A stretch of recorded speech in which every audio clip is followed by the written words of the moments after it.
જામનગરમાં રખડતા ઢોરના ત્રાસ મામલે પશુપાલકોના ઘરે દોડા.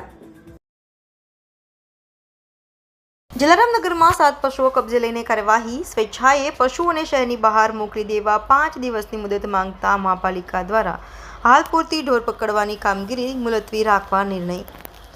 જામનગર શહેરમાં રસ્તે રઝળતા ઢોરની સમસ્યાના નિરાકરણ માટે આજ મહાનગરપાલિકાનું તંત્ર પૂરતી તૈયારી સાથે જલારામનગરમાં ઢોર માલિકોને ત્યાં ત્રાટક્યું હતું અને અડધો ડઝનથી વધુ ઢોર કબજે કર્યા હતા. આખરે ઢોર માલિકો દ્વારા સમય આપવાની માંગ કરતા 5 દિવસની મુલાકાત આપવામાં આવી હતી અને હાલ પૂરતી કામગીરી રોકી દેવામાં આવી છે. જામનગર શહેરમાં અનેક માર્ગો પર રસ્તે રઝળતા ઢોરની સમસ્યા રાહદારીઓને સતાવી રહી છે. ઢોર અંગે બનાવેલી પોલિસી તેમજ કોર્ટના આદેશની અમલવારી કરવાના હેતુથી આજે નાયબ મ્યુનિસિપલ કમિશનર દેવેન્દ્રસિંહ ઝાલા રાબરી હેઠળ મહાનગરપાલિકાની વિવિધ શાખાઓ, સ્ટાફ, સિક્યુરિટી અને વિશાળ પોલીસ કાફલા સાથે આજે ઢોર માલિકોના ઘરે ત્રાટક્યા હતા. ખાસ કરીને જલારામનગર વિસ્તારમાં વિશેષ સંખ્યામાં ઢોર માલિકો રહેતા હોવાથી કાફલો ત્યાં પહોંચ્યો હતો અને તેઓના ઘર પાસેથી આશરે 7 જેટલા ઢોરને કબજે કરવામાં આવ્યા હતા.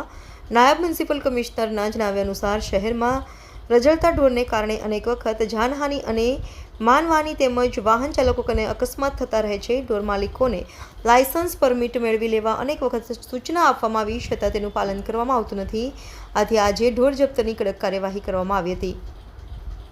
પરંતુ ઢોર માલિકોએ સ્વેચ્છાએ શહેરની બહાર પોતાના ઢોરને મોકલી દેવાની તૈયારી દર્શાવી હતી અને 5 દિવસની મુદતની માંગ કરી હતી. આથી મહાનગરપાલિકા દ્વારા હાલ પૂરતી ઢોર માલિકોના ઘરેથી ઢોર પકડવાની કામગીરી 5 દિવસ માટે મુલતવી રાખી છે. જોકે શહેરમાં રસ્તે રઝળતા ઢોરને પકડવાની કામગીરી રાબેતા મુજબ જ કરવામાં આવશે તેમ જણાવ્યું હતું. TV18 news Jamnagar.